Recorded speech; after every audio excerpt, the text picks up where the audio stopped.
अब ट्रीटमेंट की तौर की अगर बात की जाए तो हम लोग ट्रीटमेंट में क्या देते हैं, तो इनिशियल स्टेज में पेशेंट को, जैसे पेशेंट हमारे पास आ रहा है, फर्स्ट टाइम आ रहा है, तो हम लोग उनको पहले एक्सरे किया, एक्सरे में डायग्नोस किया कि इनको आर्थराइटिस है, उनको सब समझा दिया। सबसे इंपॉर्टेंट चीज़ होती है पेशेंट एजुकेशन। हमको उनको इन्फॉर्म करना है, उनको समझाना है कि ये जो कंडीशन है ये कोई बीमारी नहीं है, ये एज रिलेटेड चेंजेस है जो हर इंसान को सहन करने होंगे। जैसे एज बढ़ेगा सबका घुटना घिसेगा, ये हर इंसान को होने वाला है। हम इसका delay, we can just delay the progression of disease. इसको हम कंप्लीटली क्योर नहीं कर सकते। जो चीज़ 2 साल में होने वाली है हम उसको 10 साल तक खींच सकते हैं।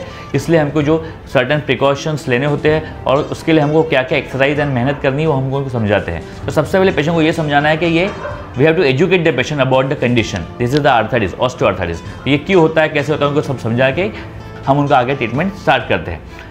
तो education. Then number 2 is lifestyle modification.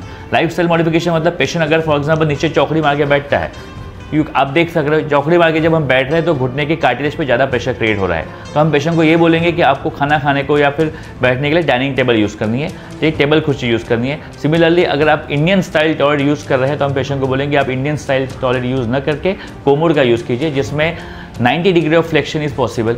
इसके आगे हमें फ्लेक्शन करने की ज़रूरत नहीं पड़ रही है, घुटने को ज़्यादा मोड़ने की ज़रूरत नहीं पड़ रही है। जितना ज़्यादा प्रेशर क्रिएट होता है उतना जल्दी घुटना घिसता है। इसलिए कहा जाता है कि इंडियन पॉपुलेशन में आर्थराइटिस जल्दी होती है कंपेयर टू वेस्टर्न पॉपुलेशन। सो हमें अपने लाइफस्टाइल को मॉडिफाई करना है, यानी नीचे बैठना कम करना है, बहुत पैदल चलना अवॉइड करना है, stair climbing, down stair climbing थोड़ी कम करनी है और रेगुलर एक्सरसाइज करनी है।